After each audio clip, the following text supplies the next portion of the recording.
don't think Oh, so. how much cussing do we do? Sorry. 0.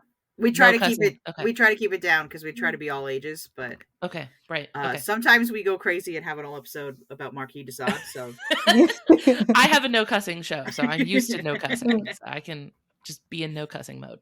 Unless it's like incredibly good, then we'll leave it out.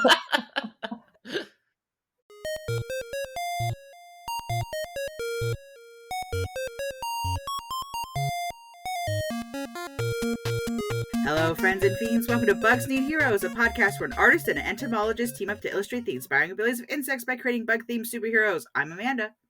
I'm Kelly. Producer Derek and Desdemona are also here. Before we get started creating this bug-inspired hero, what's bugging you, Kelly? Just computers are annoying. That's about about it. Uncooperative machinery is what's bugging me. I dropped mine today. Your computer? I had my whole computer. I had it in like a tote bag, and I thought my arm was in the tote bag, so I was swinging it over my shoulder, and then I swung it into nothingness, and it landed on the asphalt of the road. Oh and no! The noise I made could only be described as anime-esque, like So it's okay. It's got a little bump on the corner, and I'm upset about it. But I can't afford to replace it. So yeah, this is the episode where BugsNeedHeroes starts a Patreon to replace Amanda's clumsy computer dropping ways. Is that also what's bugging you today? Is flying machinery? Just flying machinery. My sister was in town this week, and I'm pretty sure. But man, we took the cousins, all this group of cousins, to the park like every single day, and I'm pretty sure I got a sunburn in my hair part. Oh, that's the worst. It is the worst. So now my head's really itchy. Oh. Yeah, I saw some photos from your family outing. It looked quite nice. Yeah, Monkey Park is awesome, right? Yeah, where Derek was forced to be an uncle. It was yes. We did take him to the local science museum, and Derek isn't super interested in kids below the age of, I'd say, 7. Once they're elementary school age, they start to like have questions, and then Uncle Derek's a little bit more interested in them. So the oldest cousin is 8, and the next one down is 5.5. So we went to a dinosaur exhibit, so he was able to do some Uncle Dereking. Nice. And we have a special guest today. We do have a special guest today who needs to go to the Science Museum in Portland. I went to the Science Museum in Portland. Excellent. Did you love it? I loved it. It was great. It was really good. We took our kids, and they really liked it too. So we had a really good time. We really liked that. It's a great museum. It's great. We love it. The OSMI or Omni or whatever it's OMSI, OMSI, Oregon Museum of Science and Industry? ? That's there too. The industry keeps disappearing, because it's in an old factory, like an old power plant on the river. So it used to have all this here's how energy is made, but every time they improve the building, they get rid of a little bit more of that stuff. It's the Museum of Theseus. Exactly. It definitely feels that way. There's one big engine in the middle of what they call the turbine hall, because that's where all the turbines used to be. And so there's a couple remnants, and the overall shell of the building is still very factory-esque. But you used to be able to look down into the subfloor and see all the old machinery, and the most recent refurb, they covered that up. So it's a very cool museum. I was very impressed. It was nice. Good. It's a good one. For my first time to Portland, it was a good first impression. Yeah, and it's dinosaurs right now, so nice. It's a good time. My 2-year-old really loved the dinosaurs until one of the dinosaurs was animated, and then she was like, "Oh, I'm out of here. Goodbye. I'm not getting eaten today." I did have a great moment where up here, right after we moved to, we don't live in Seattle. We live kind of like 30 minutes outside of Seattle, but I used to live in Seattle when I was a little kid, had, moved back to Florida for 20 years and then came back. And when I was up here with my kids, I was like, I have to take my kids to my favorite place when I was a kid, the Pacific Science Center in Seattle. It was much more geared towards kids than I remembered it being, because I was a kid at the time. So I thought this was just how all science museums were. And then, but they still had the dinosaur animatronics that I very clearly remembered from when I was a kid. It was so like emotional. It was like going back to see an old family member, right? It was like, I was like, I've come home, my friends. I had that with, we were at OMSI, and for some reason there's like this little kids like under kindergarten age room, right? Mm-hmm.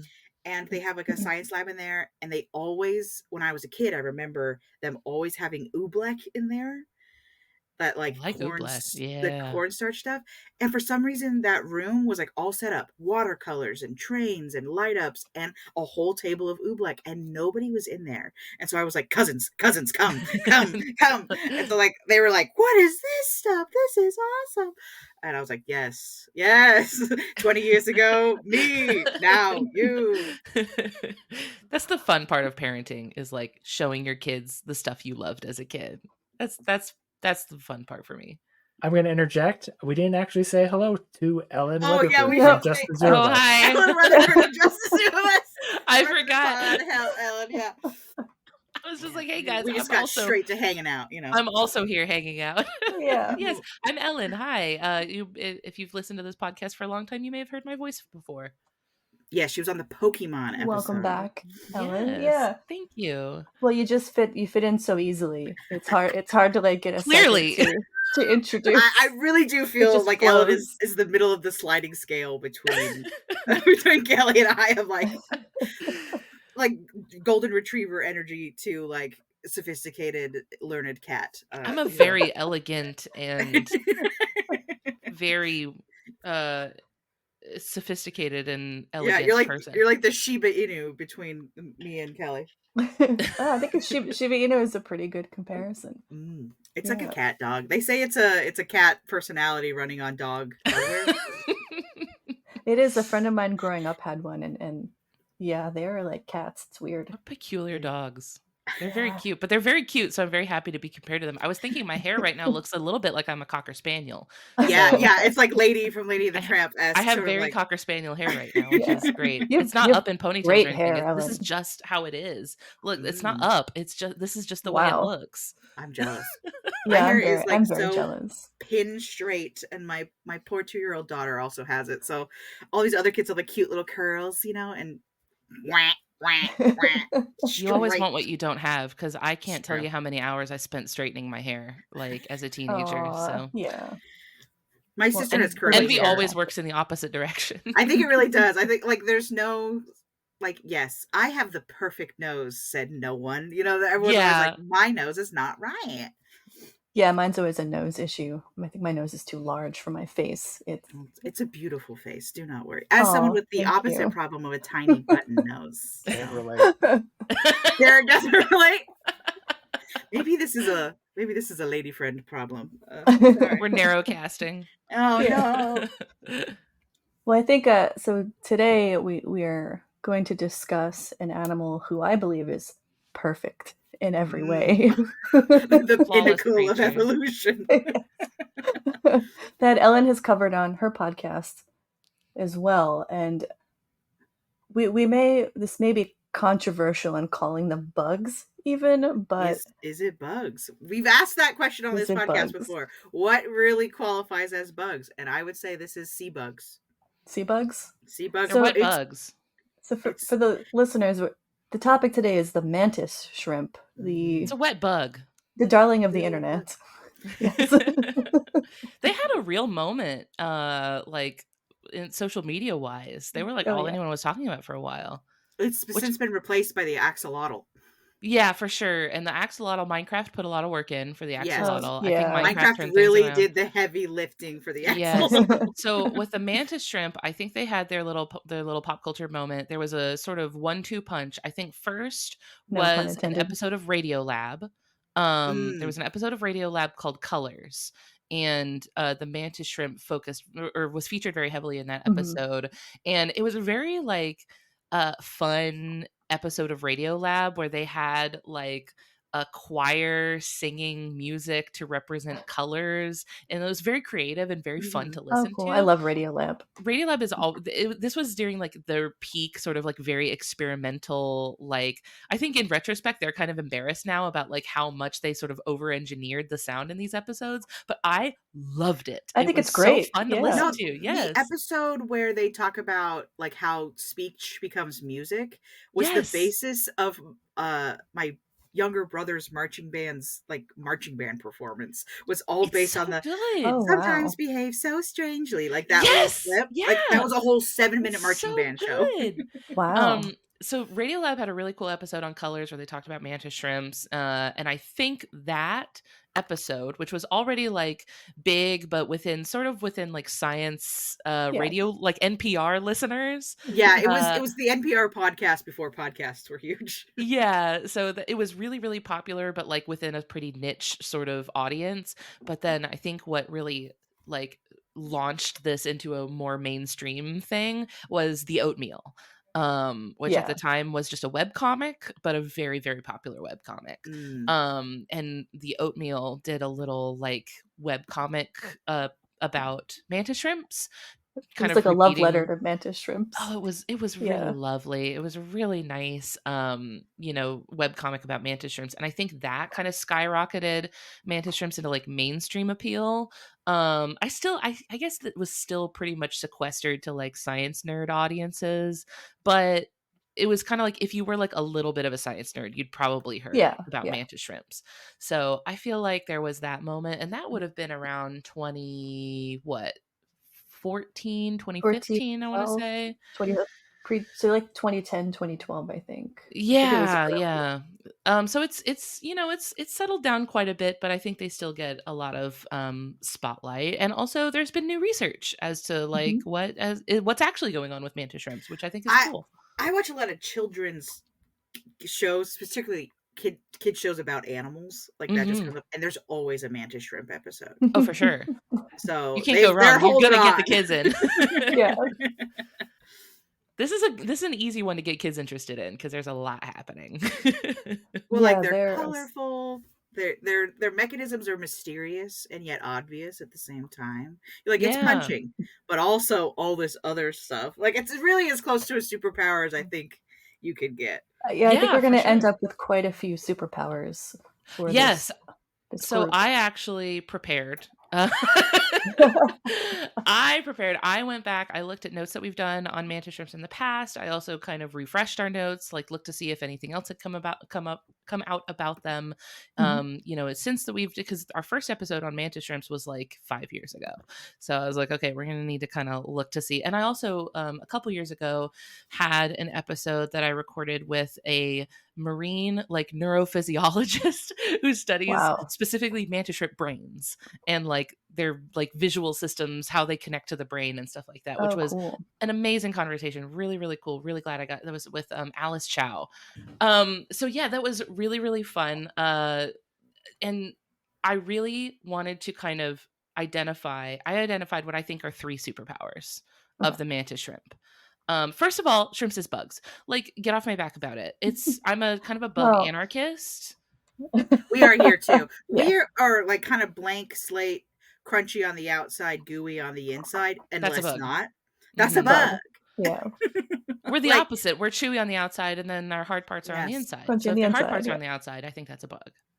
It's bug enough for me. Bug enough for me. But then I take it a step further. I think worms is bugs. Yeah. A worm they are the exception that proves the rule. Also, slugs is bugs. Slugs is bugs. I think snails. Snails, you get a little bit of both. They're still hard on the outside.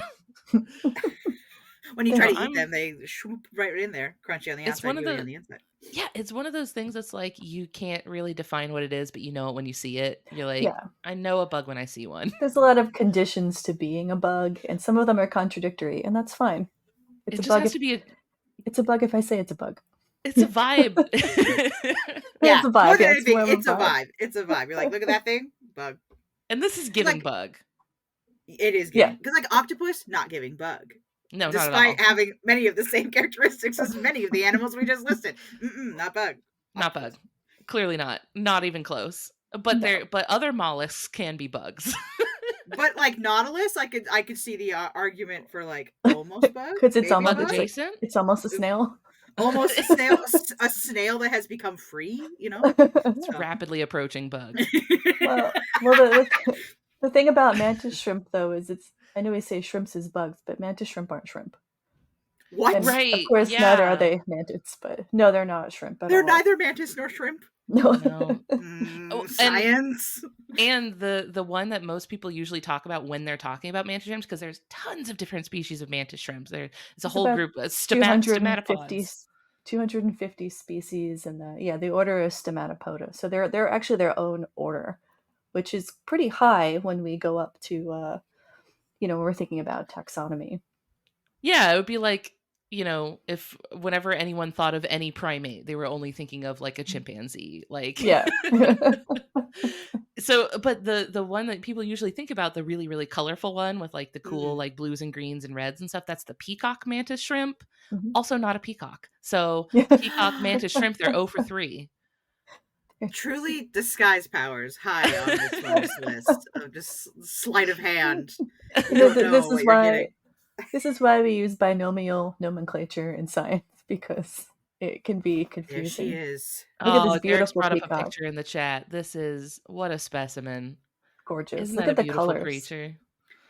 Absolutely beautiful. And you can see in this image why people think they are shrimp, because they have a very similar body plan to shrimp and lobsters. Look, that back end is quite lobstery. Very lobstery on the back end. Especially if you see the tail, if you get a good look at the tail, it's got a very like sort of definite lobster tail, or like it even looks like an isopod almost, like at the back. Like if you've ever seen the back end of like a giant isopod or something, it has that kind of tail. That tail is really important for swimming in all kinds of invertebrates in the ocean. It's just nature doesn't like to waste a lot of time. So if a form works, you're going to see it pop up repeatedly. So like we already solved this. yeah. Let's not reinvent the tail. We already made one of these for lobsters. Stick it on there. Just make it work. But what's kind of interesting, so we think that they've been called shrimp for so long, and they're not. So they all belong to one big class called Melicostraca. And then the mantis shrimp, so they broke off from the decapods. The decapods is a very big group. About, I think it was 340 million years ago. So they're very separate. They're like very separate groups, and both have continued to evolve. And I think, Derek, I have a phylogeny image in there, if you can pop that up real quick. Because I know sometimes looking at phylogeny, thinking about it can be difficult. So you can see the mantis shrimp. I'm pointing on my screen, but you guys can't actually see that. But you can see decapods up top. There's a little grouping. And then there's Stomatopoda, and how they've differentiated. Look at the branching that happens towards the bottom. So that just means we have a lot of space between these two groups. Is that a little easier to see?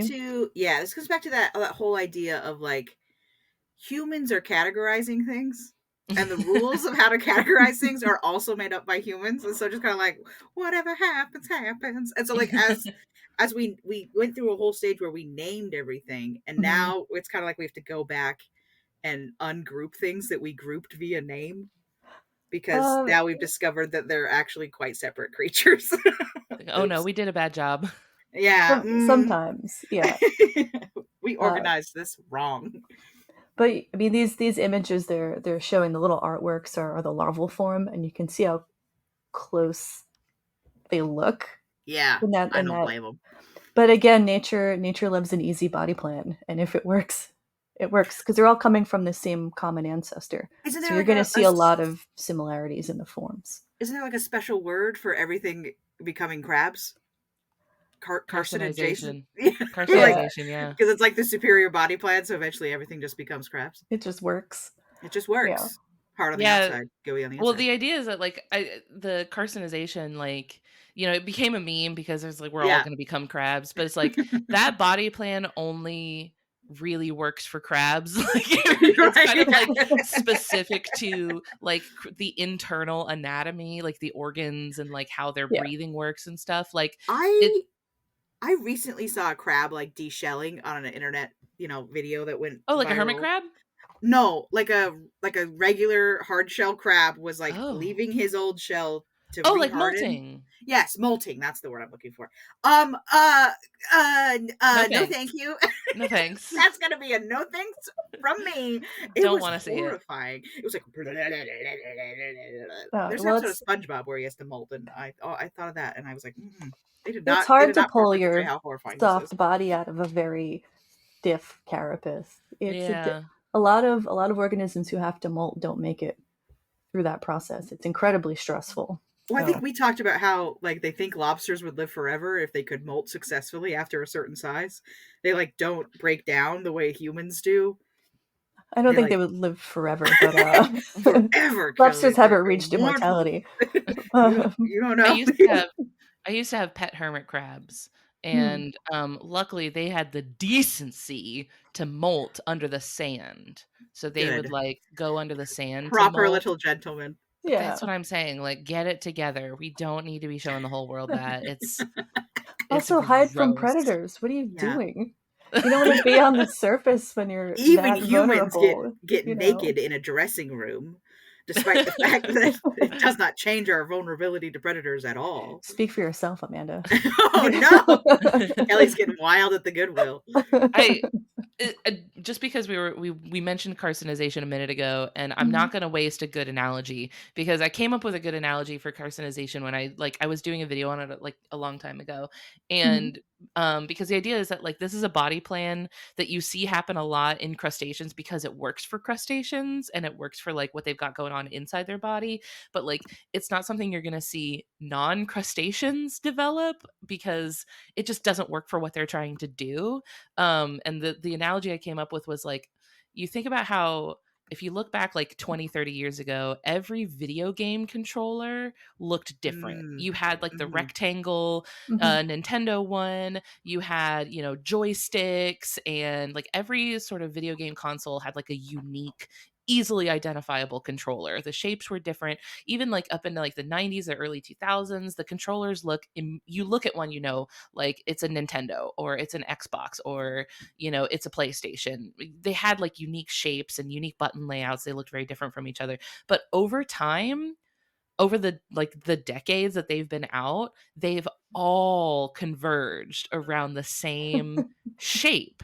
Now you look at a PlayStation, an Xbox, and a Switch controller, like the Switch Pro controller, they look, if you lay them out side by side, they are indistinguishable from each other. Yeah. Like they're black, they have the exact same shape, they all look the same general button layout. Ergonomically the same. Yes. So like you see all the video game controllers with a similar shape because that's what works for a video game controller, but you don't see that same shape in something like a TV remote or a cell phone. Like it's not that that's like the perfect technology shape.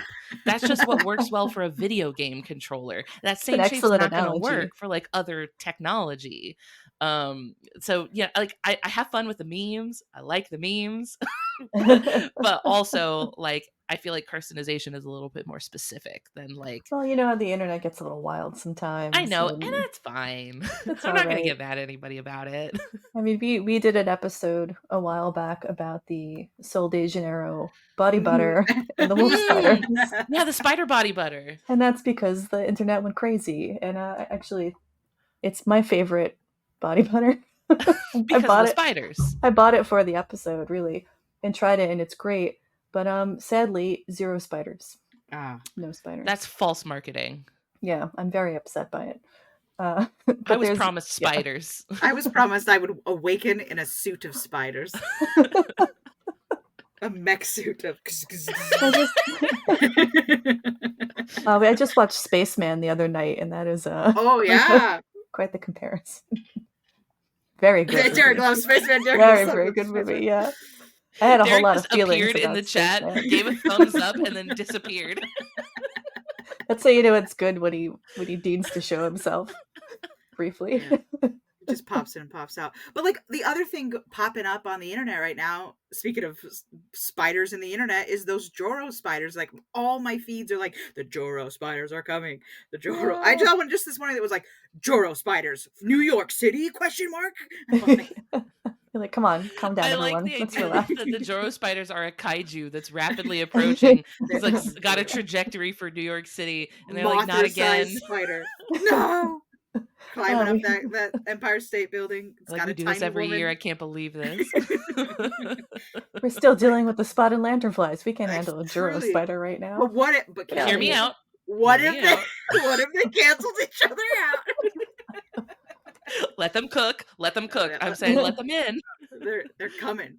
Well, for the lanternflies. We will have a short episode about the Joro spider where I'll share, I think, some pretty interesting information. So we'll see how it goes. But yeah, do I want to watch them fight the spotted lanternfly? Yes, I do. Yes, that would be cool. A cage match. I'd be into this. This is real life Pokemon battling. Dun, dun, dun, dun, dun, dun, dun. We could let them fight. Kind of the closest we're going to get to real life Pokemon battling, because these are both animals that have been brought into a situation by humans and are like now they have to deal with it against each other. Here they go. Well, I guess we're really good at we love a good tangent here. We should get back to Mantis. Let's Mantis shrimp it up. So the number one thing I know about Mantis shrimp, the number one thing. Well, I know a couple things because, like I said, I watch a lot of kids, Kratts Creatures-esque television shows. Is the punching. That I think is like the main headline is the punch of the Mantis shrimp. So when you kind of look at a mantis shrimp, you would maybe guess that those like big feathery frilly pieces, and I'm sorry, I looked and I could not find what those things are called.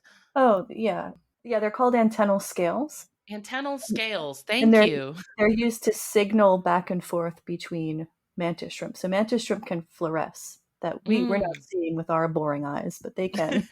And so they flash these antennal scales about to communicate either like I'm a good mate, I'm very healthy, look at how bright my nonsense is, or I'm angry, you're in my territory, we're about to throw down, I'm probably bigger than you, which means I can punch harder, you don't want to mess with me. And then there's a lot of signaling that goes on between male mantis shrimp, especially before a battle, because they can very easily kill each other. If you can crack open a crab with those, what they're called raptorial appendages, what they punch with, you can certainly mess up a fellow mantis shrimp. So you want to do a lot of chit chat and a lot of posturing before a fight happens, because you don't want to fight. A lot of male animals that do this fighting thing, though. A lot of times they're like, oh, you don't want to mess with me. Oh. And then one of them will back down before it ever gets to blows, right? There's a lot of bluffing involved. It's too dangerous. One of my favorites are fiddler crabs with one big arm, right? They're one beefy arm there. They're given why I oughta. They like shake them around like that. It's very silly. And they'll like go up to each other, and the males are shaking their big stupid Popeye arms. And what's great is that sometimes that claw has grown, but the inside of the claw hasn't quite caught up yet, so it's all a big lie. And that it could be empty and harmless. They're just holding an empty big shell. It's anchor arms. It's anchor arms from SpongeBob. It really is. So you gotta like bluster your way through it, just in case, because you don't want to get hit because that claw's not ready yet. It's that is baking. Extremely funny. They're like, I actually only need it to look really scary. Yeah. Eventually it'll fill in and they'll have like a good hard claw, but in the meantime, he just carried around an empty vase, incredibly delicate. But he's like, excuse me. Yeah. It's a muscle suit. The potential of my muscles is. Yeah. We should do a whole episode on lying in the animal kingdom, because there's that'd be very good. A bluffing episode.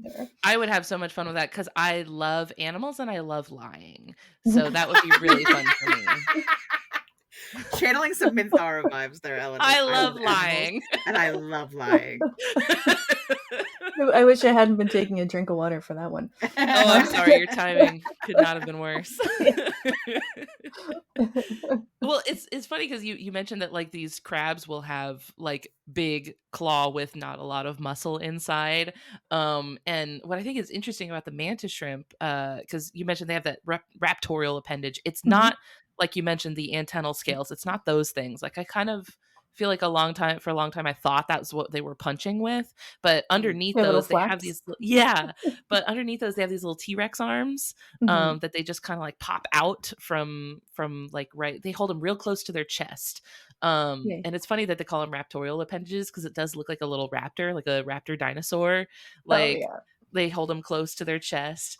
But those things are not powered by muscle. Like it's not muscle that they're punching with because muscle wouldn't be able to accelerate that quickly. It's a spring. They Derek, can you show the diagram of that?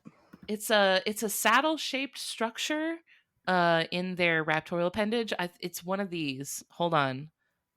I don't remember. Yeah, here it is. If you look up in the top right corner where it says the saddle, and I was reading this article about how that's actually made of a bioceramic.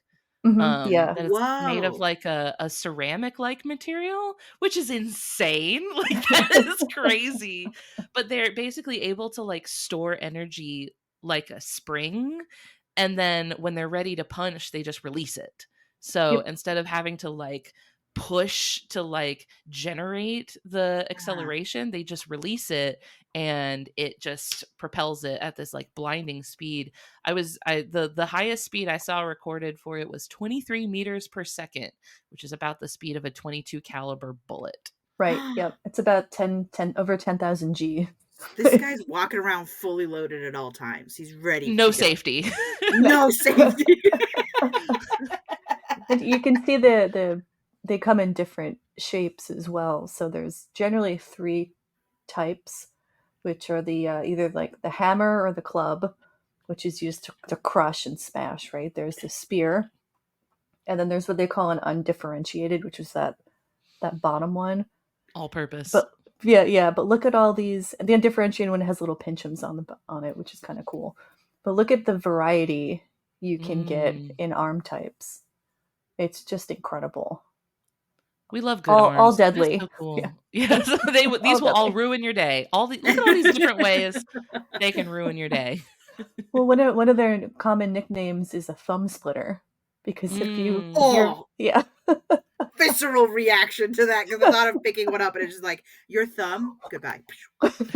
If you catch one in Animal Crossing New Horizons, have you guys played it? Yes, many hours.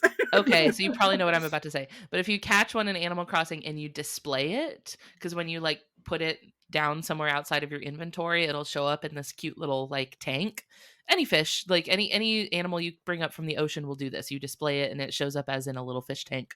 Mm-hmm. And then if you click on it to like interact with it, the mantis shrimp will punch the glass and leave a crack that's like visible in the tank. It is so cute. That's cool.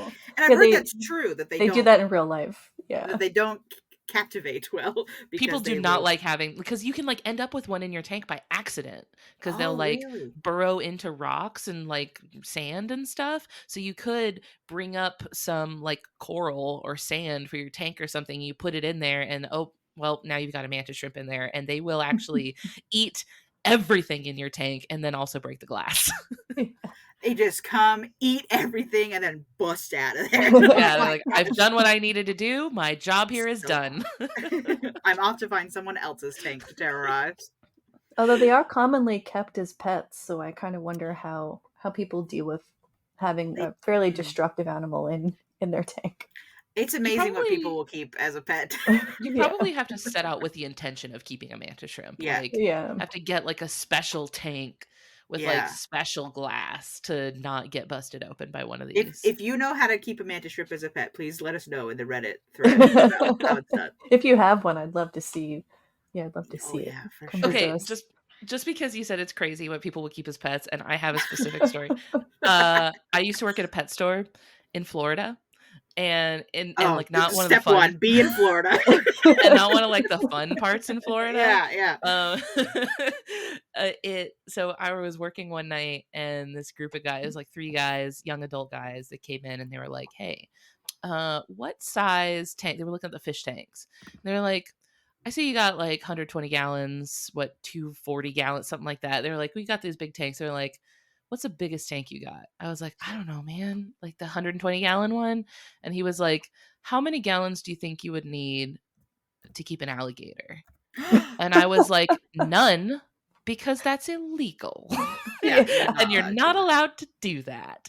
And they were like, okay, what if it's just a really big turtle then? And I was like, you showed your hand. I was like, you already, totally. Like, I already know what's going. I was like, I have to guess you've already caught it. You already have it in your possession. And it's probably in your. It's probably in the bed of your pickup truck in the parking lot. They're just driving around. I was like, you probably already have this gator. And I was like, you already told me you plan on catching a gator. I was like, there's no way I'm letting you out of here with a fish tank. Yeah. So I went and told my manager, I was like, hey, these guys are trying to find a tank to put a gator in. And they were like, okay, we're not gonna. So luckily my manager was super cool. And like, if anybody came in with like the vibes were off, they'd be like, absolutely not. And they were like, we're not going to sell a fish tank to this dude because he clearly is in here looking to try to keep a gator. I was like, why would you do that? They're literally everywhere. You can't throw a rock without hitting a gator. Like, just go outside. Up a pool in your backyard. The gators will come to you, fella. They're like, literally, they're right there. You don't need to get, Gators so yeah, people really will. Huge. I can't even. But they start so small, Kelly. That's how they trick you. They start off lizard size and then they become gator size.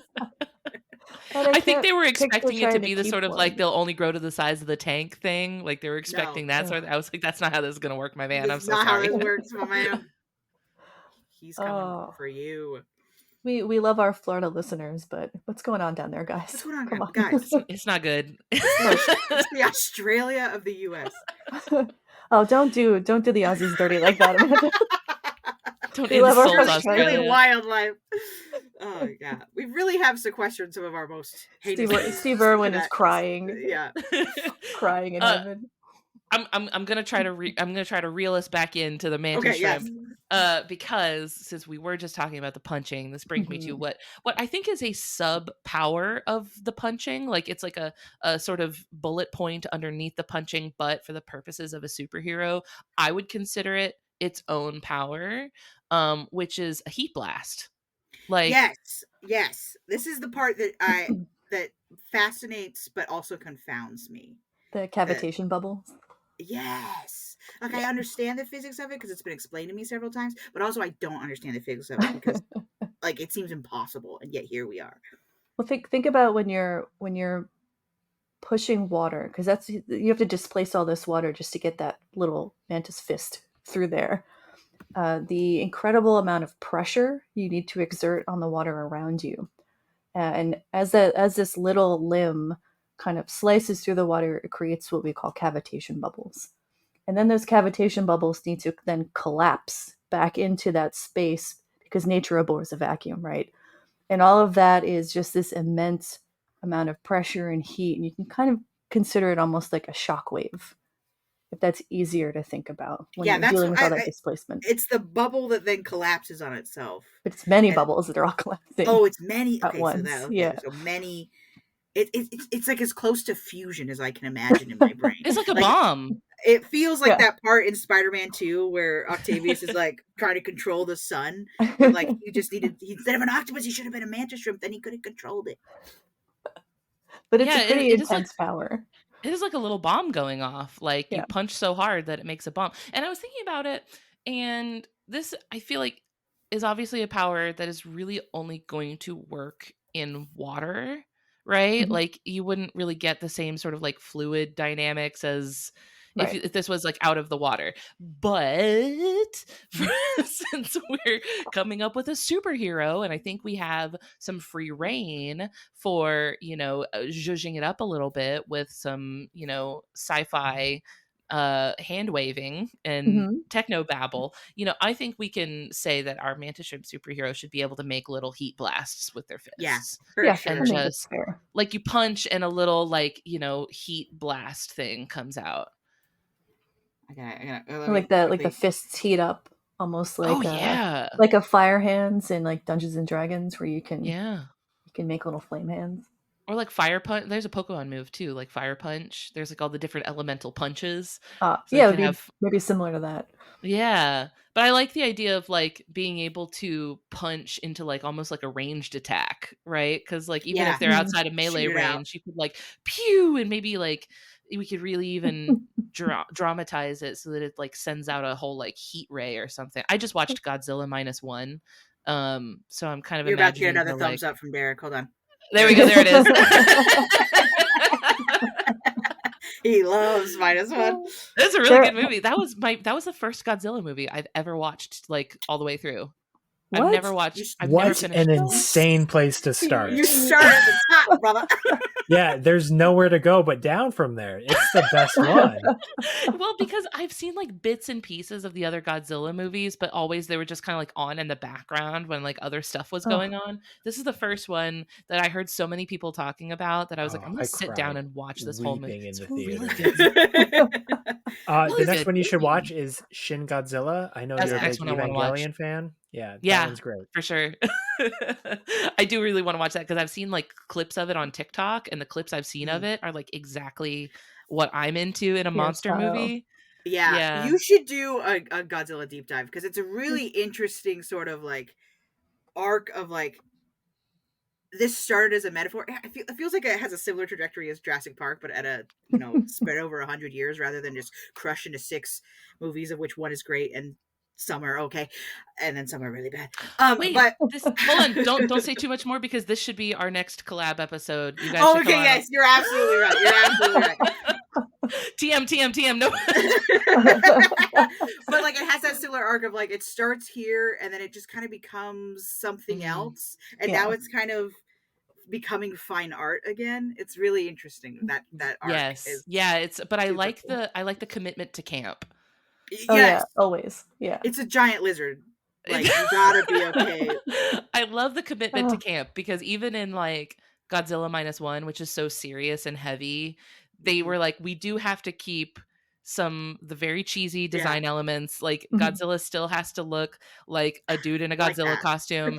And we do have to keep that very like corny sounding like 1950s is it a French horn that kind of like brass solo?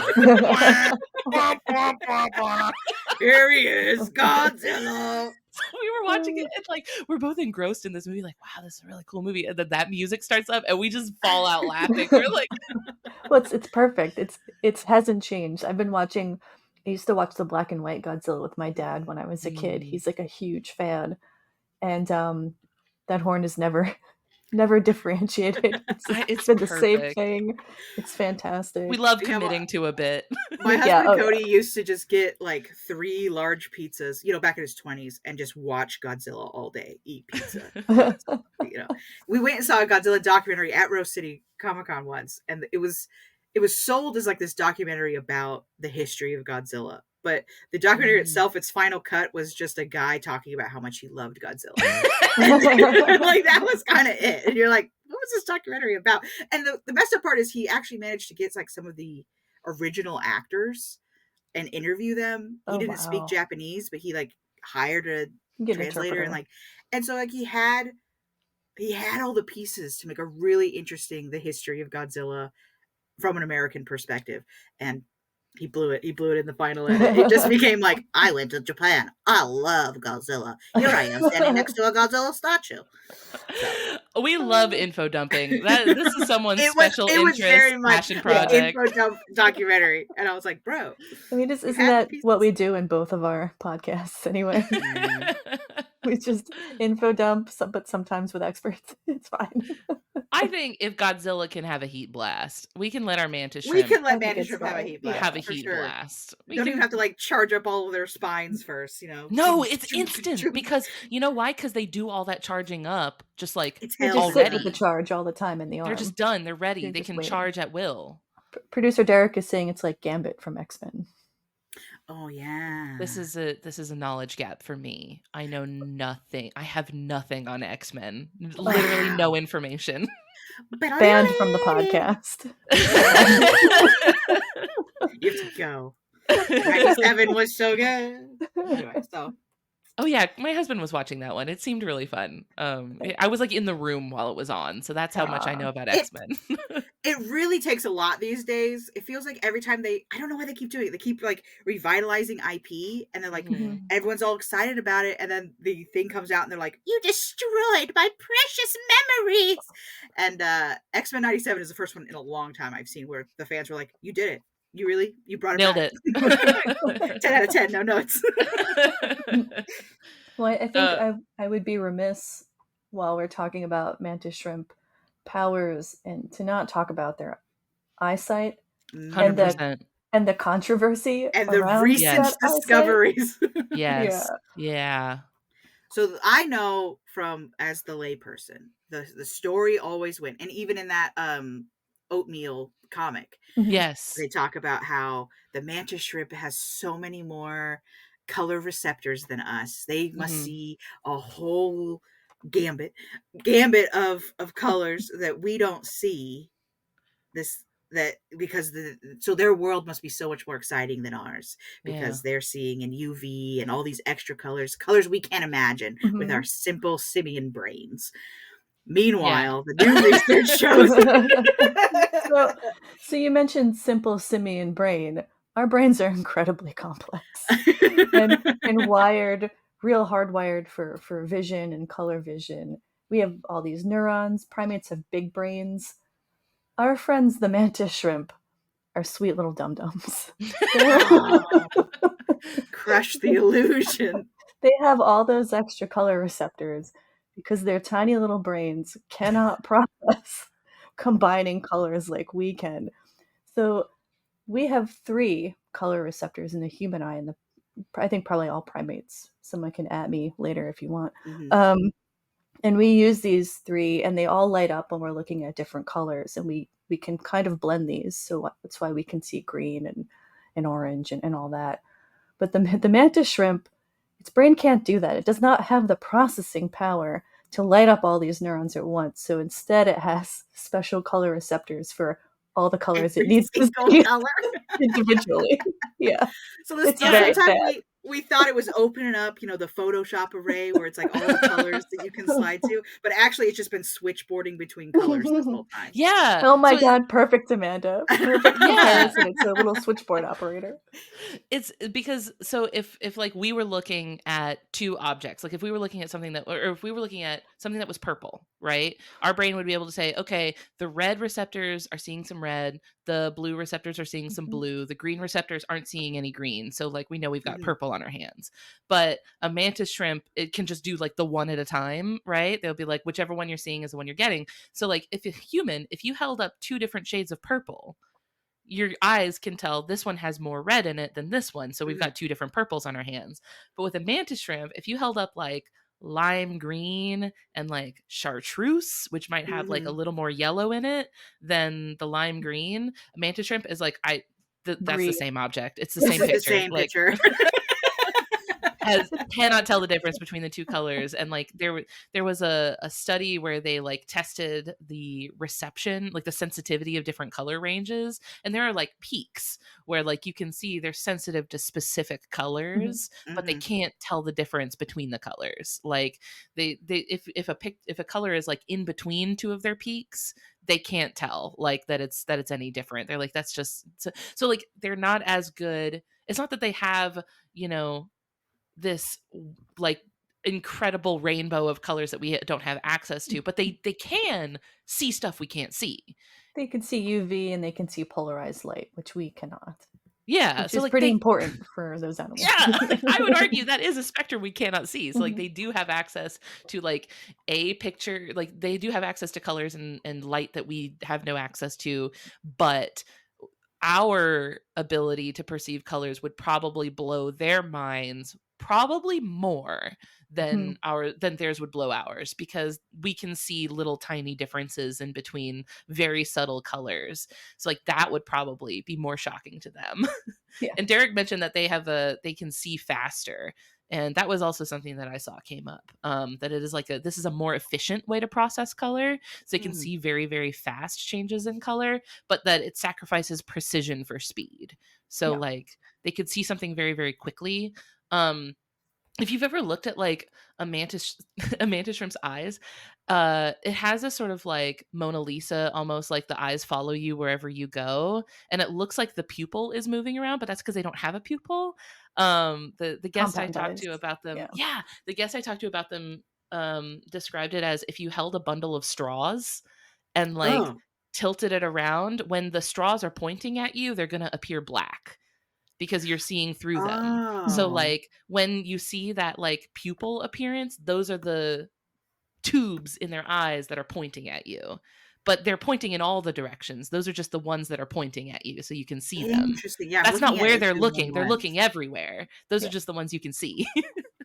You can see the same thing when looking in praying mantises, because their eyes are large enough for us to kind of see that distinction. I'm looking at a zoomed in picture now, and I gotta say, it also looks like he's squinting at me, like in an almost like you know that.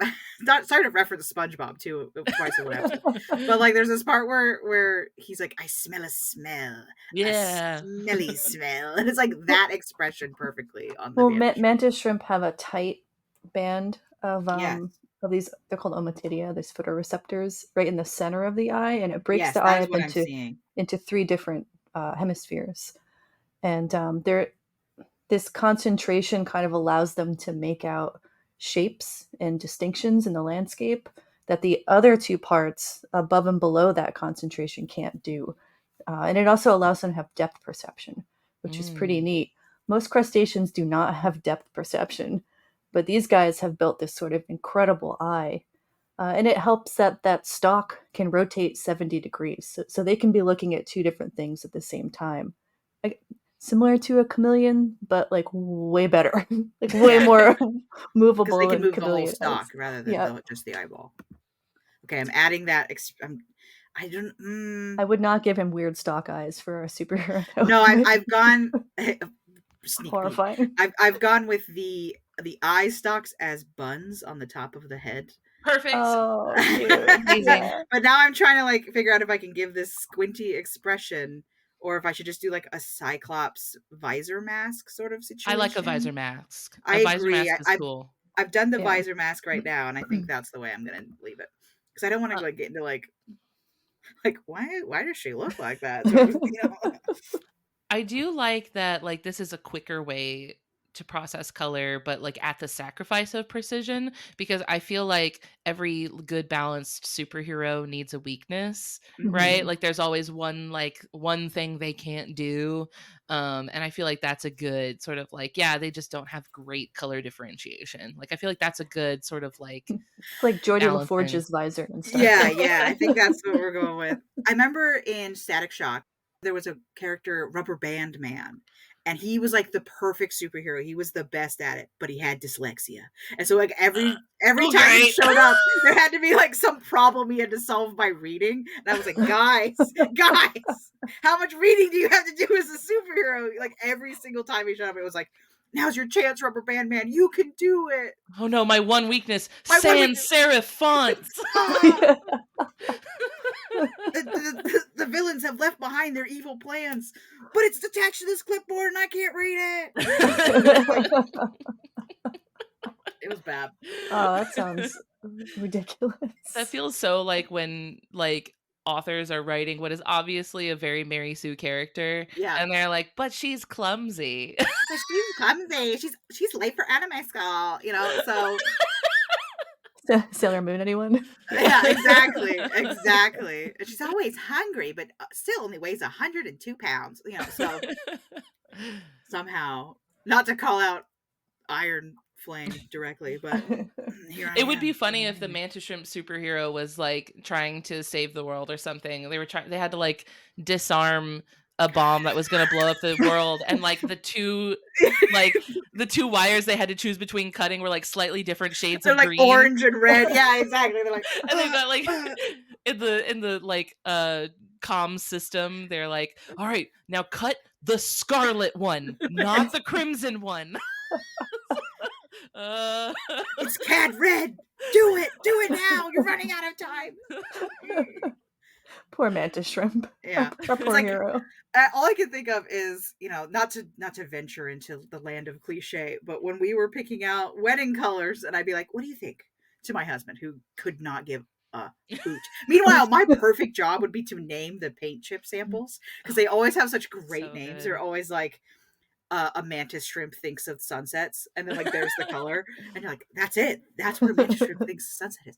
But like, you're like, do you like the ivory or do you like the bone? Do you like the eggshell or the cloud? You know, and it's like, these are all white to me. That means nothing. So meanwhile, I'm like looking up dye lots for fabric. Amanda's husband is a mantis shrimp. He's a dung beetle, and you and I both know that. We got out of having to do that by like, our whole theme was like galaxy, like celestial. Mm-hmm. So I was like, anything from blue to pink. I don't care which one it is. I don't care what color it is. Yeah. It has to be anything from blue to pink. Slides in that spectrum just fine. Yeah, I was like, I don't care. And for my bridesmaids dresses, I was like, pick anything in this palette. I don't care what the dress looks like. I don't care what color it is. So one of these colors. And they happened to all pick, like, my maid of honor had blue. My other bridesmaids had purple and pink, and they just happened to create like the perfect gradient. Cool. I was y'all could not have understood the prompt better. Like, y'all independently, they all had nothing to do with each other. Beautiful. Sometimes mine was just grays and blues, which is easy. Grays and blues. And those can be reworn. Royal blue and light blue. So we did blue. I had only a maid of honor, and I was like, you pick out your dress and make sure it's a dress you want to wear to other things, because they're stupid and expensive, and I'll pay for it. And my maid of honor she wore a dress to be my maid of honor. She re-wore a dress she had worn as a bridesmaid to a different wedding. And I was like, please. Yeah. I was like, please do. That is awesome. I do not want you to have to buy a new dress for this. Yeah, I paid for my girl dresses just because I was like, look, you're not wearing this again. I know you're never touching this again. Dress. Yeah. It was like a boat neck and like a A-line skirt. It was a super cute dress, but like, I don't know where you'd wear this again, just knowing your guys' personality types. So I was a bridesmaid at my best guy friend's wedding, and it was a black tie event, and the dress was like a very expensive ball gown, and I was a waitress, and I'm like, I can't afford this. Yeah. And the groom bought it for me because he's my best pal. But that's so nice. Yeah, but I'm like, what is this? What is this black tie wedding? Are you kidding me? I can't. It was beautiful. It was the most beautiful wedding I've ever been to, other than maybe my own, because, of course, you know.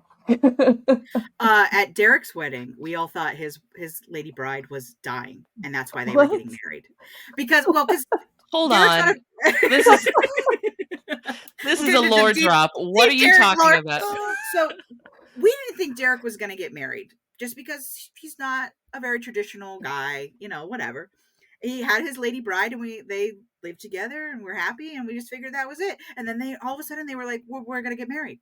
And right now. Like, okay. Next week. All right. You know, okay. So they get married, and they have a super tiny little ceremony, like at a cute little brunch spot with just like our parents and siblings. And they gave us all these little quotes to read. And all the quotes, like, I remember mine was about a vole, because like a vole is an anagram for love.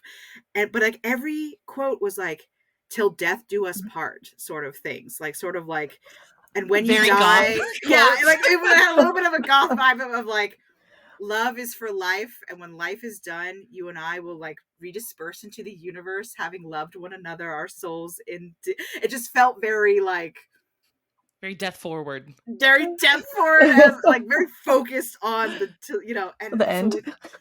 Exactly. So like all of us are sitting in a row, and like I'm like looking at my sister, she's looking at me, we're all looking at each other like, is Valerie dying? Like, Derek would have gone.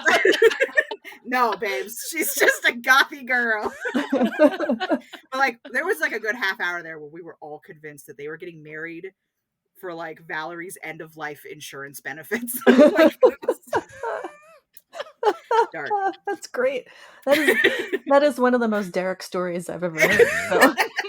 No, knowing Derek for as long as I have now. Yeah. So yeah, we all thought, no, oh no. Amanda, can I tell you the name a name idea that I thought of for our superhero? Yes. I'm assuming you've incorporated a lot of color into this I haven't design? colored anything yet, but I'm about to start adding sort of like tertiary preliminary color stuff. So under the assumption that our sort of main concepts here are punching and colors, right? The mantis shrimp is very, very colorful. Also, I can't believe I didn't mention this already, but Kelly mentioned that they will like signal to each other with those antennal scales. And I was reading this study that said that they have UV markings on those like paddles that only they can see. So like they can see, because they can see that range of UV light that like nothing else can see. So they can like signal to each other like, hey, look, it's so they can identify each other and not like give their position away to predators, because they can be like, it's so good. It's like that like spy ink that we used to like write with as a kid. That you'd have like a little UV light. My son has a UV light right now that he's obsessed with. He has like a little that top secret on the other side. It's so good. Okay, so we got it's on the paddles and like certain parts of their body too. So when they come up a little bit out of the burrow, because generally, I don't think we mentioned mantis shrimp prefer to be kind of buried for the most part. And they like sandy spots, right? Yeah, so like sandy soils. Mm-hmm. They're good, very good at digging. Yeah. So we've got punching, and we've got, big emphasis on colors, the rainbow color spectrum, things like that. The name I was thinking is the Painbow. Oh my gosh, love that. Perfect. Absolutely perfect. I think we have our episode title in the Painbow. It's wonderful. And maybe a little bow right between the buns on the head, maybe a bow. Oh yeah. I think I might give her a Sailor Moon bow on the back too. Oh my god, like a magical girl. Yes, she has to be a magical girl. Oh my god, magical girl. Okay, so she's just like walking around. She's like, I'm just regular shrimp. Nobody pay attention to me. And then, because there's always like that 1 minute long sequence where it's like, the change. Yeah. Rainbow. That takes up a good significant portion of the episode. And now inject the 2 minute change sequence so we don't have to animate 2 minutes of this 11-minute episode. That's like a free couple of minutes of footage right there. Good. And now, now the whole group has to transform one by one, every single one of them. But we've added the outer senshi. That's going to take 8 minutes. You heard me. Get on it.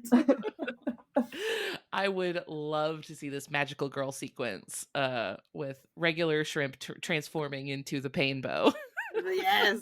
Oh, perfect. Her eternal form. You know what I was also reading about them is that some species can produce this low frequency rumbling noise and because it's water, sound travels pretty far, and it's to let other potential mates know that you're there. Depending on how they're doing it, it's to tell predators, get away from me, I'm dangerous. And of course, like, more male posturing. Hear my grumbles, you don't want to mess with me. But I love the idea of just this grumbly, which tells me grumpy shrimp just hanging out on the bottom of the ocean.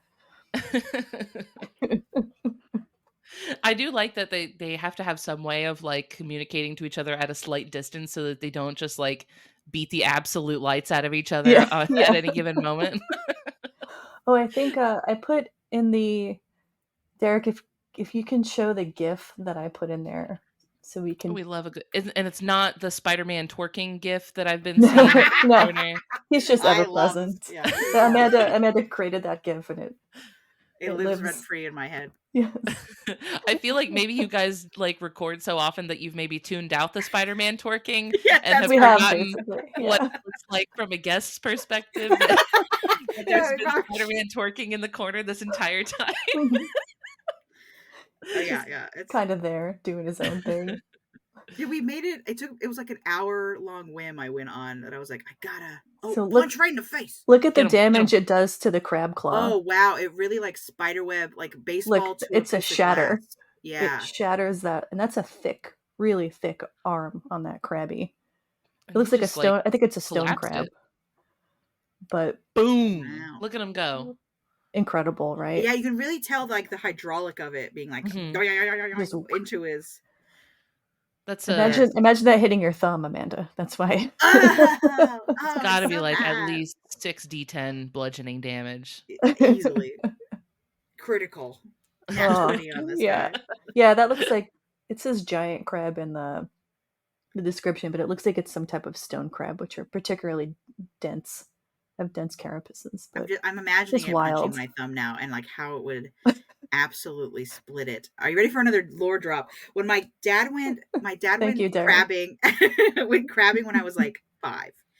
And then he got pinched by a crab, and he had to wear a bandage on his finger for like, a week or whatever it was. I was a kid.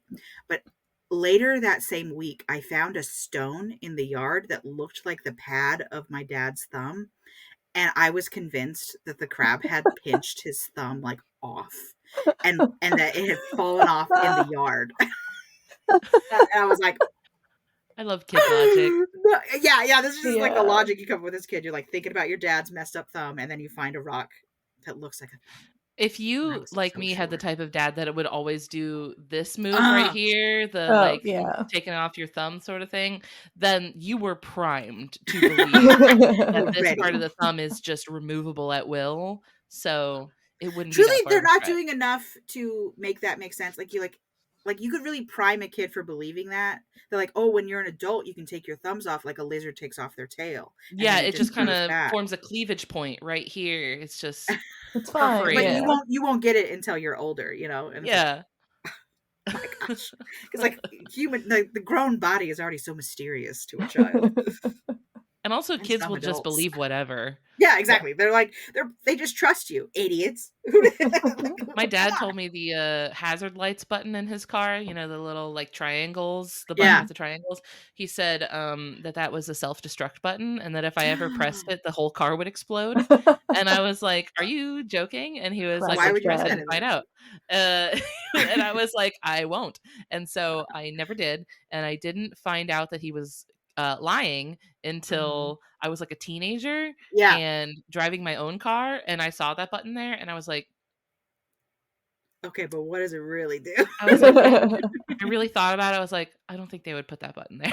But like, even still, every time I need to turn my hazards on for a second, I have that hesitation of like, but what if the car's about to explode?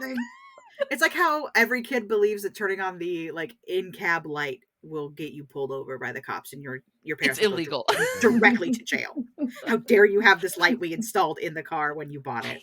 I don't understand that at all, because now that I have my own kids, I totally do not mind if they have the lights on. It's not that big a deal. I don't know what they were tripping about. Like, you're not. The other people on the highway might see that the children are in the car. Like, I'm totally fine with telling your kids that stuff is illegal. That's totally fine. Yeah, that's not my issue. My issue is like, what were you guys so worried about? It's not that big a deal. Nope, not allowed. I'm very excited to see our magical girl. Yeah, I'm going to toss some like I said, preliminary colors on. I got to pull up a good.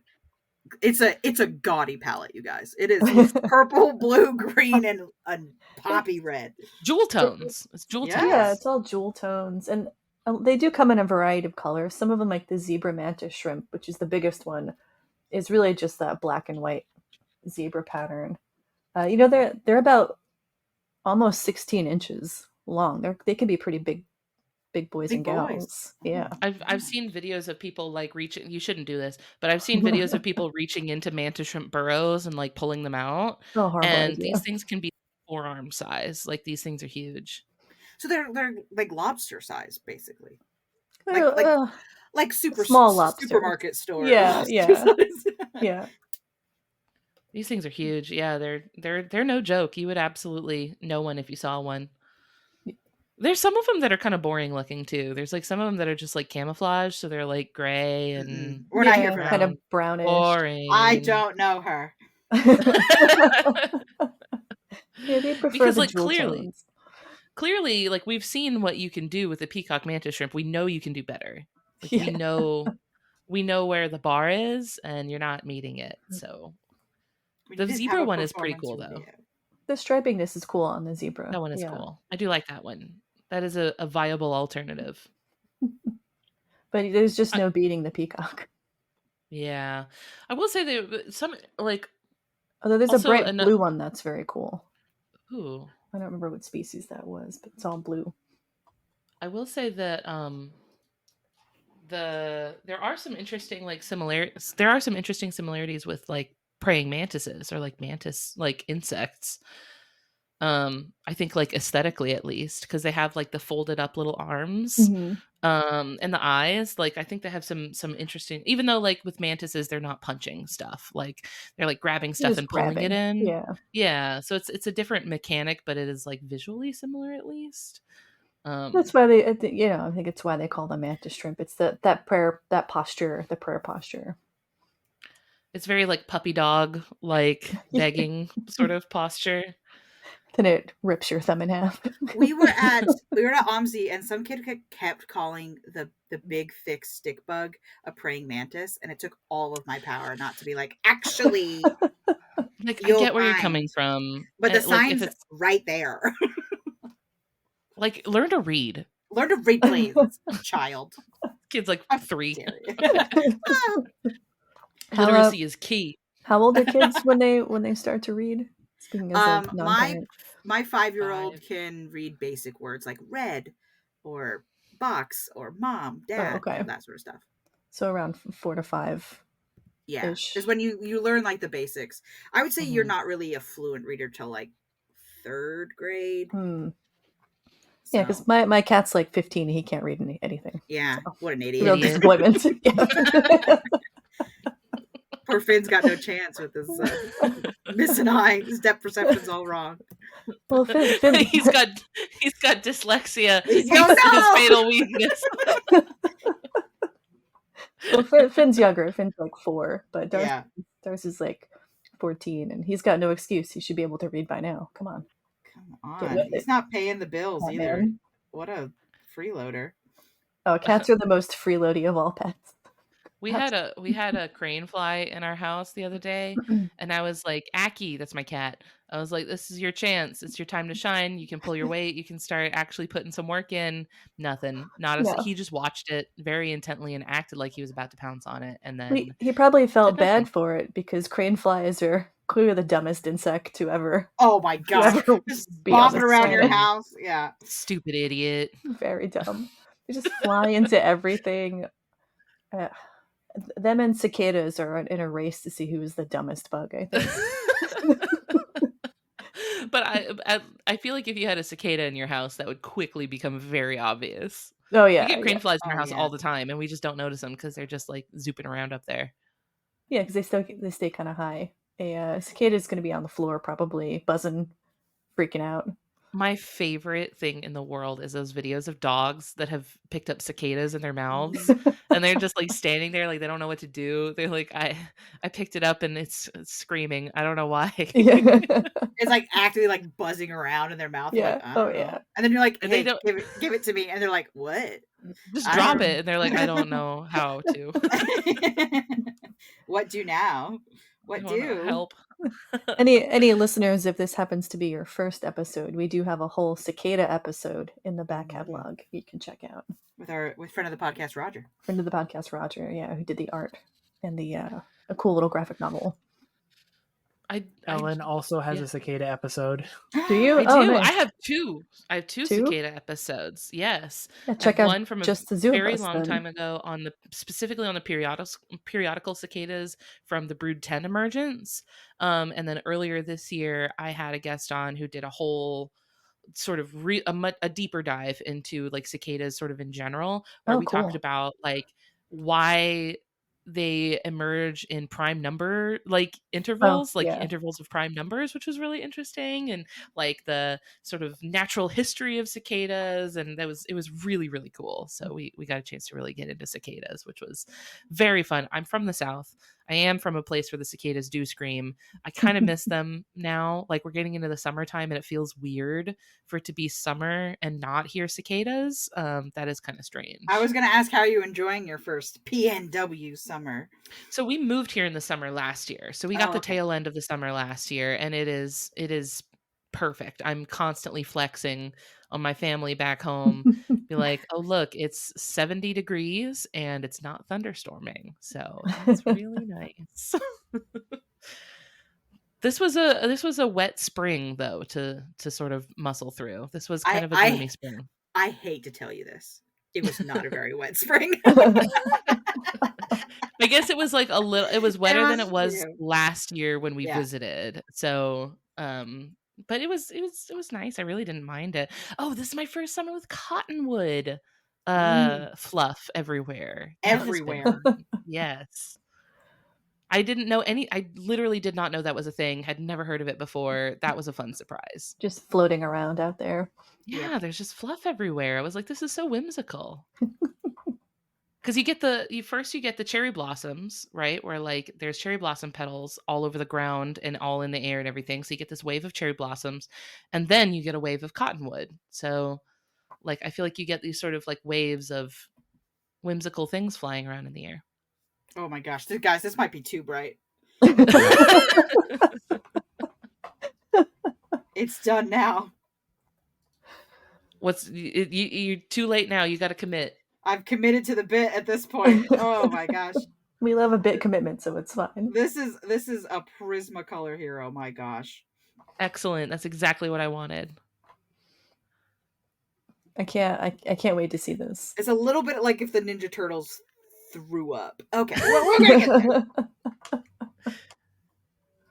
Derek said Lisa Frank. Yeah, Lisa Frank vibes for sure. Yeah. Oh, which, I mean, you can't do better than a Lisa Frank magical girl.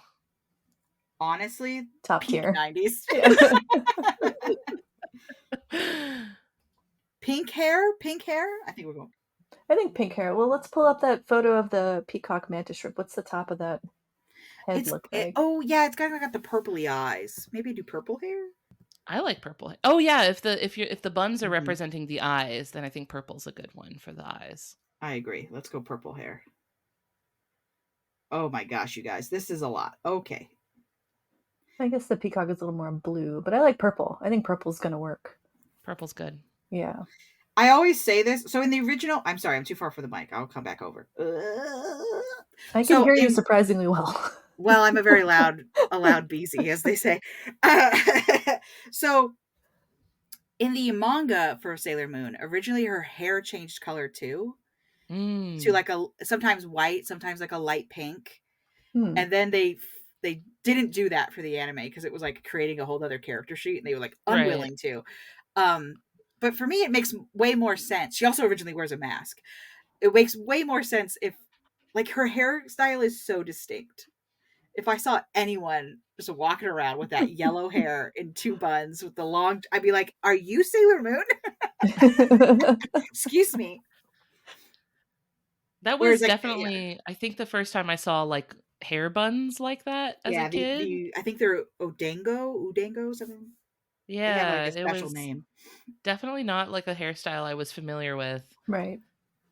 But I also remember being a kid and watching Sailor Moon. First of all, it was the first anime I'd ever seen, so it was really difficult for me to explain like what I was looking at. I was like, it's a cartoon, but it's different. Yeah, something about different. But also like I was having a hard time explaining what it was to like my parents because I would be like, they're all sailors. And they're like, oh, so they're like Popeye. And I was like, no, not like that. Close, but also not at all. No, they're like pretty girls. I went as Sailor Jupiter for Halloween like that year when it was big.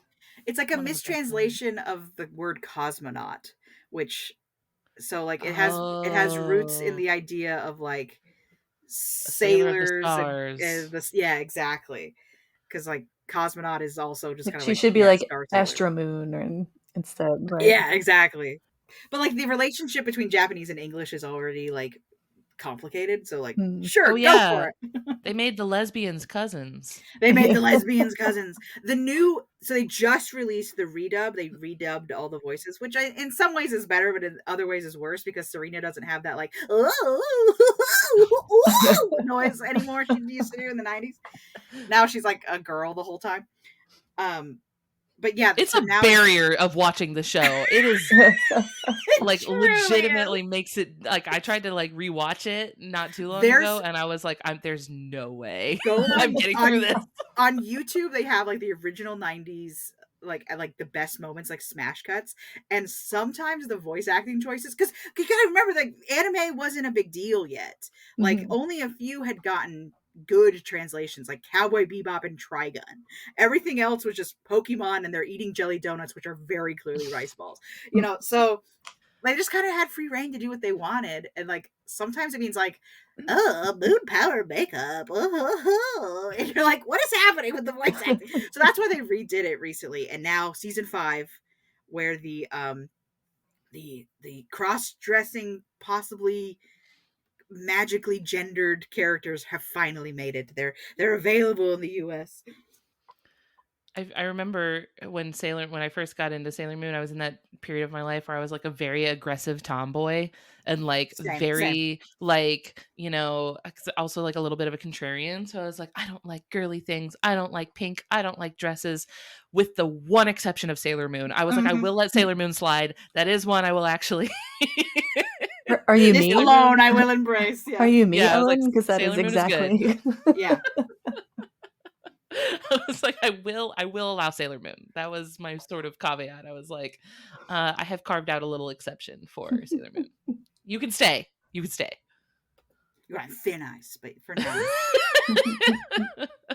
You're on thin ice because of Tuxedo Mask. Yeah, there's a man in this, so we are going to have to... I'm watching you. Okay, I'm just adding her heat blast, and I think we're good. I'm just scrolling through pictures of Sailor Moon. Yeah, do it. Every now and then my Pinterest gets absolutely destroyed by Sailor Moon pictures. Just every now and then. I have a Sailor Moon t-shirt that I wear sometimes, and I'm always surprised by how many teenagers compliment my shirt. Oh yeah, it's come back around. Everything comes back around. It has come back in a big way. The youths are very into Sailor Moon now, which is very validating for me. I'm like, oh, thank God, finally. All right, here we go. Save. I have such an interesting array of Google image tabs open in my browser right now. I try not to wear shirts or stuff where people may be inclined to come up and speak to me, because I believe I have like an approachable way about me. Yeah, face can be very exhausting.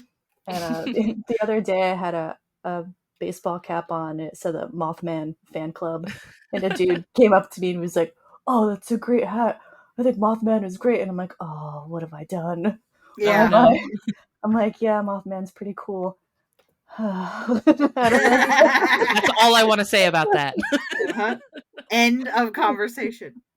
I wear a lot of t-shirts for stuff I like because I love attention. Attention makes me very uncomfortable, and yeah. I mean, if someone, I'm not like, I don't know, I'm not a jerk. Especially if you come up and you speak to me, I'm not going to be rude, but it does make me slightly uncomfortable.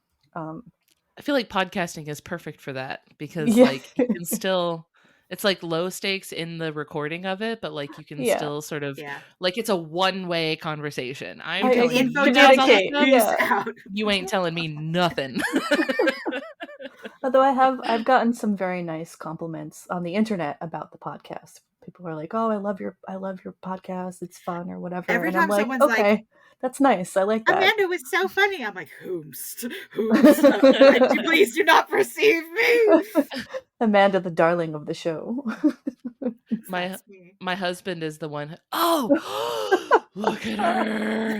Here comes the Painbow. My God! Oh, she is garish in all the right ways. Yeah, she's bright. She is definitely. The epaulets are exactly what I wanted. Yeah. She's definitely going about like that Robin. Batman's all black, and then Robin's in the bright color to like distract you. She's definitely going for that sort of vibe. She's bright. She's perfect, and the little and the punch with the puff of heat blast coming out of it. Oh my God, that is exactly what I wanted. Well, there you go. I'm glad I had the Chun-Li pose ready to go, because otherwise I would have been like, my pose. You absolutely crushed it. It's very funny, her. And yeah, I want to know her. I'm not I want cool her to enough come to up know to me her. on the street and say hello. That's fine with me. Yeah, she's definitely a contender for like write a short story about Painbow. I want to know what she's up to. I want her to pick me up. Yeah. She'll treat you right. Or not. Or not. We'll find out. Honestly, let it happen. It's fine. Yeah. She'll step on you, Ellen. Don't worry about it. She will. We gotta mess around and find out occasionally and hope it works out all right. Oh, are you willing to put your thumbs on the line? She can split my thumbs any day.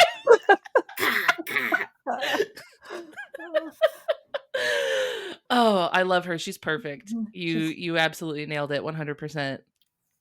Well, I sometimes we get it right. I feel like we did this time. Spot on. Oh, we've got a Mantis Shrimp Magical Girl. So Mantis Shrimp Magical Girl is a great title by itself. Yeah. It sells the whole idea in one. Mantis Shrimp Magical Girl. How many legs are we giving Mantis Shrimp? How many legs does Mantis Shrimp have? Because is not insect. is many legs.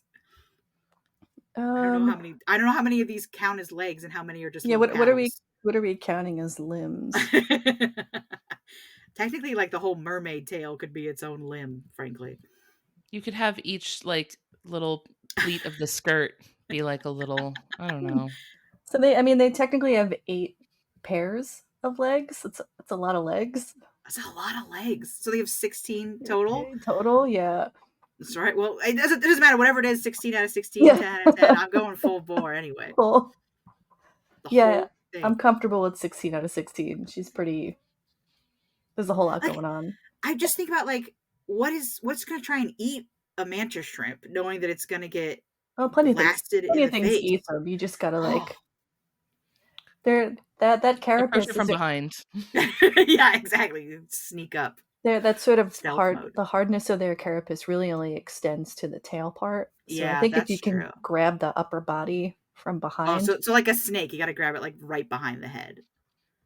Yeah, and then you crunch it before it can get People eat them. They are eaten in the Mediterranean, parts of Asia. Yeah, they're food. I was gonna say it's. I looked up where it is, and it's a lot of like that. But people eat everything, so that's true. We'll eat anything, even when it evolves to hurt us. We're like, spicy, delicious, spicy. So I think I would try it if someone else killed it for me. Yeah, that's true. Well, Ellen, some man with no thumbs. Ellen, how many legs would you give Mantis Shrimp out of 16 then? 10 legs. 10 legs out of 10. 10 out of 10. Perfect. 16 out of 16. So I think 16 legs. Sorry, 16 legs out of 16. The full leg complement. That's that's 3 full legginess. And I think we've covered everything for this incredible magical species. Any final thoughts on the topic before we? Got to be one of the animals ever. Yeah. It's a little OP, to be honest. All right. Well, if you enjoyed hearing about Mantis Shrimp and Magical Girls, you can always find us on the Reddit, on the Insta, on Facebook. Come join us. Come talk to us. And you can also jump into the Just the Zoo of Us, always full of memes on the Facebook and Reddit as well. And the Discord, right? Just the Zoo of Us has a Discord. We do have a Discord. I believe. Oh, sure I gotta hop on. I gotta get in. And we will put Ellen's. We will put a link to where to find Ellen and Just the Zoo of Us in the show notes.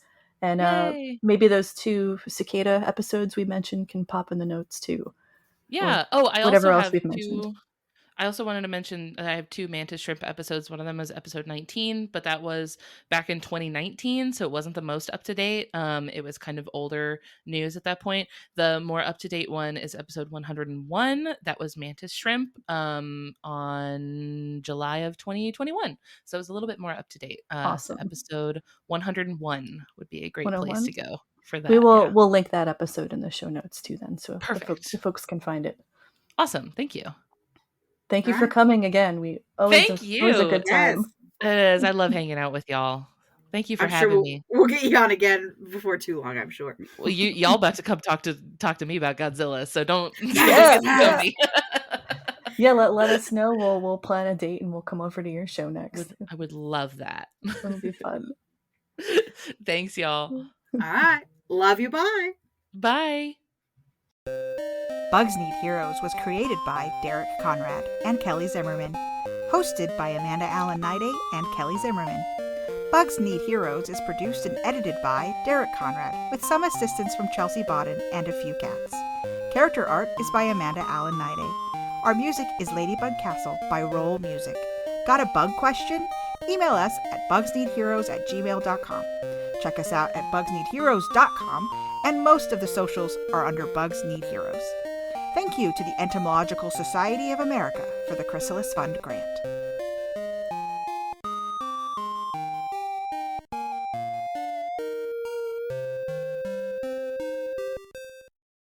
About the Joro spiders. In Florida, we have the native, we call them banana spiders, but the golden orb weavers, which are like indistinguishable at a glance. They look exactly like the Joro spiders. So I'm like, what are you guys freaking out? We've had them the whole time. Like, they've been here this whole time, and you really didn't care that much about them. Like, what are we freaking out about? Well, they're big. Sorry, New Yorkers. New Yorkers are freaking out. That's what it is. Oh, they're not. They're not. Don't threaten the city, man, with your spiders. They're like, oh no, this is a King Kong situation. We've got a kaiju coming our way.